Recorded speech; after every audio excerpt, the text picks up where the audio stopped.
So I've been looking for the best table saw for the DIYer for a couple of reasons. Mostly because most table saws out there take up loads of space and they cost loads of money. And if you're a beginner or a DIYer that doesn't use a table saw very often, you're going to want something that you can put away in the corner, and also a saw that doesn't cost a ridiculous amount of money.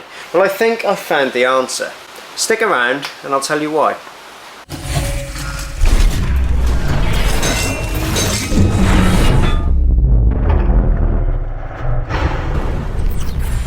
Today we're taking a look at the Evolution Rage 5S table saw. We'll be putting it through its paces and cutting a variety of materials, not only wood but metal as well. So let's put some safety glasses on and put the saw to the test with a piece of 63 by 38mm CLS. Let's see how fine a cut we can get with the saw.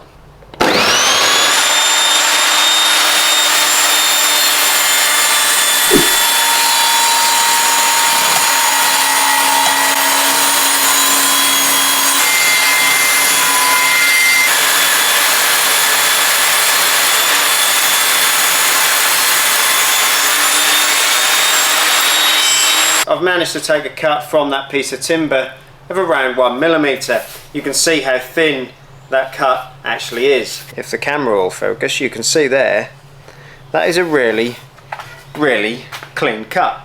Now you might notice there's dust everywhere, and that's because I didn't have the Evolution extractor running. With my saw here, I've run the 18V wet and dry cordless vacuum. Now that vacuum has a blow function and a suck function. It can be used for wet and dry purposes and be used as an extractor for the saw. So what we're going to do now is we're going to clear up all this mess, and then we're going to cut some more wood with the extractor running, so you'll be able to see how effective the extractor system is with the saw.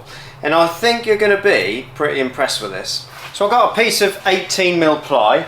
We'll run that through the saw next with a variety of different cuts, including a 45-degree cut, and this time we're going to run the dust extractor, because you'll be able to see how efficient this little bad boy is at extracting dust from a table saw.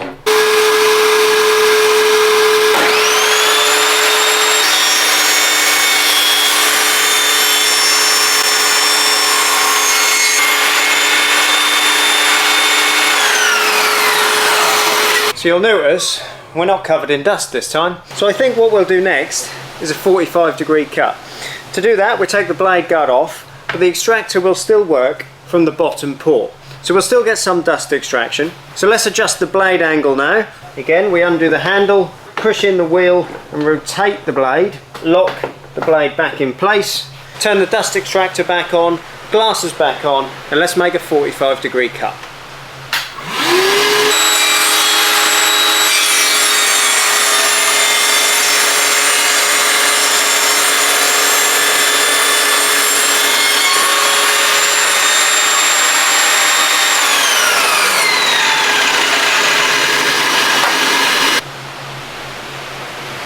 So you can see the accuracy of cut that the saw can make, and look how effective the dust collection is on it as well. Yeah, really impressive that. 18mm ply, 45 degrees, no worries for it. It goes through it like butter. So now let's bully something a bit thicker through the saw. This is almost at the maximum cutting depth. We'll put that through the saw and see how well it performs.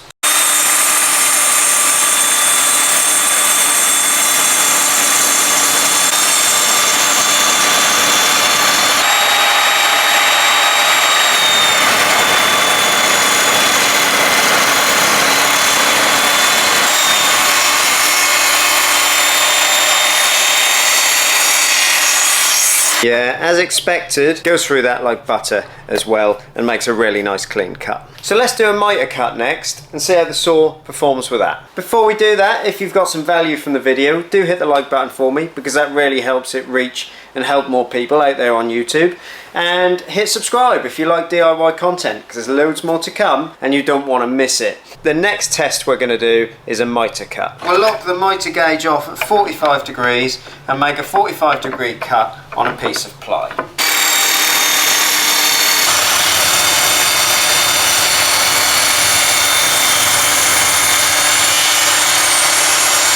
That is another pass from me.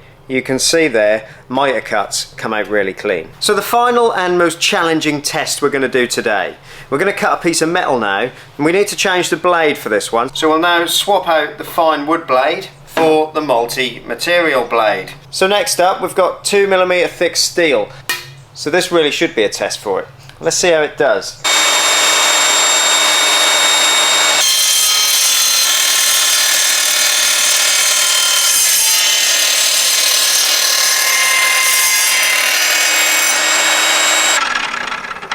Even thick steel like this, the saw has had no real issues going through that. I mean, I wasn't using the blade guard on there, as I'm sure you noticed, and it was chucking a fair bit of metal out. So I'd probably recommend that you use the blade guard wherever you can when you're cutting metal, otherwise you're probably going to get peppered with lots of little bits of hot flying metal. So yeah, not recommended, that one. So let's take a look at some pros and cons with the saw. Pros, clearly its price. It's very well priced in the market for the DIYer. And the fact that you can put it away up the corner and it doesn't get in the way in the middle of your garage or workshop or whatever. You can then wheel it around and use it wherever you want. So it's nice and portable. That is definitely a pro as well. The extraction on it is really good as well. You don't get very much dust when you use a dust extractor. The build quality is actually really good as well. There's a couple of cons, and they're not big ones. I think a few bits of it are a little plasticky, but they tend to be the bits like the guard and things that probably aren't going to really make much difference to you as a DIYer. And the last con, and again not a big one, is that you have to do quite a bit of building when you actually receive the saw. The saw itself comes mostly built and you just have to do a little bit of setup, but there is a bit of building with the stand, and you do have to spend half an hour putting the thing together before you can actually get to use it. So hopefully you can see why I think this saw makes a great addition for any DIYer's workshop, and it doesn't cost a fortune either. And because Evolution knew that I was going to make this video, they've given me a code. That code will be on the screen now. Now with that code, if you purchase any Evolution products over on their website, you'll be able to use my discount code to get 5% off. So make sure you make the most of the code and get yourself some money off. So would I buy the saw again? I think as a DIYer and somebody who doesn't use the saw every day, yeah, I would. If you enjoyed this video, then that means you're probably going to enjoy one of these. So go and check one of those out as well. Thanks for watching, and I'll see you guys in the next one.